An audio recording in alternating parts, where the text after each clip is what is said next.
आङो गिबियावनो जोबोद गोजोननाय बावहरबाय जे जोंनि बिटिसिनि जे बिजेपि इलेक्शन कमिटिया जे दिनै आंखो 30 नं गरेस्वर समस्तिनिफ्राय बिजेपिनि सासे बिजाथि महरै सायख'बाय। बेनि थाखाय आङो आसामनि गिबि मन्त्रि डक्टर हिमन्त बिश्व शर्मा लोगोसे आसाम रायजोनि मानगोनां आफादगिरि दिलीप शइकिया बिथां लोगोसे जोंनि तामुलपुर जिल्लानि मानगोनां आफादगिरि भिक्टर कुमार दास बिथां आरो प्रभारी मानगोनां दिलीप दास बिथां आरो जोंनि मण्डलनि मानगोनां आफादगिरि समानेन्द्र शर्मा बिथां लोगोसे गोबां मावथि बिथांमोनखौ आङो दिनैनि दिनाव आङो जोबोद हामग्लायनाय बावहरो।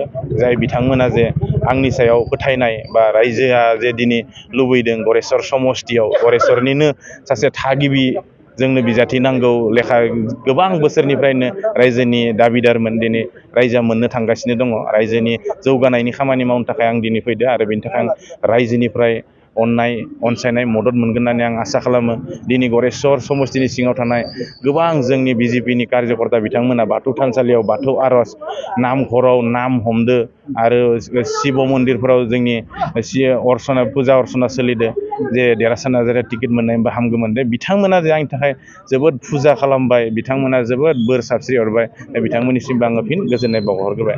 जिहेतु नोंथांनो बिजाथि होबाय रायजो राजानि थाखाय जिहेतु देरहासार जालाङोब्ला मा खामानि मावगोन? रायजोनि जौगानायनि थाखाय फारफ्रोमथिंबो बिथिङाव खामानि मावनो गोनां दङ। दिनै जोङो सोलोंथाइसालिखौ जोङो मोजां फारसे जौगाहोनाय दिनै नोंथांमोना मिथिगौ गरेस्वर हायार सेकेन्डारिया दिनै आर्ट्स स्ट्रिमा दाबोलासो दिनै पारमानेन्ट जायाखै प्रभिन्सियेलाइज जायाखै।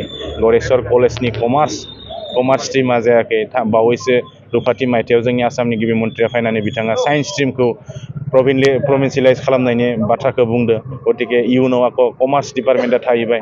जोंनि फ्लाइअभारनि समस्या दङ, जोंनि दैमाफोरनि सायाव दालांनि समस्या दङ, जोंनि देहा फाहामसालिखौ जोंनो मावफुंनो गोनां दङ।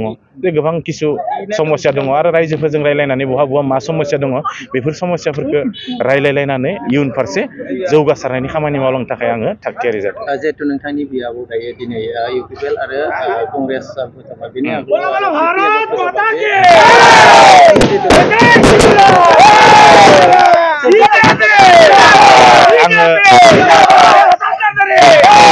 दिनै आङो बुंथ'नानै नङा आंबो दिनैसो बिजाथि मोनदों नालाय नेक्स्ट सेसनाव नोंथांमोनजों आं बिनि सायाव बुंगोन।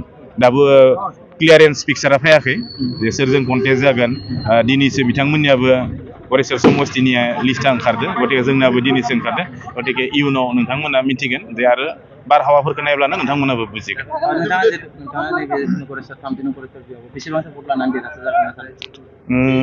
देरहासार जाखागोन जे जोङो 20,000नि सायाव बांसिन भट लानानै जोङो देरहागोन होननानै दिनैनि जिथु प्रेडिक्सन बे प्रेडिक्सना बुङो आरो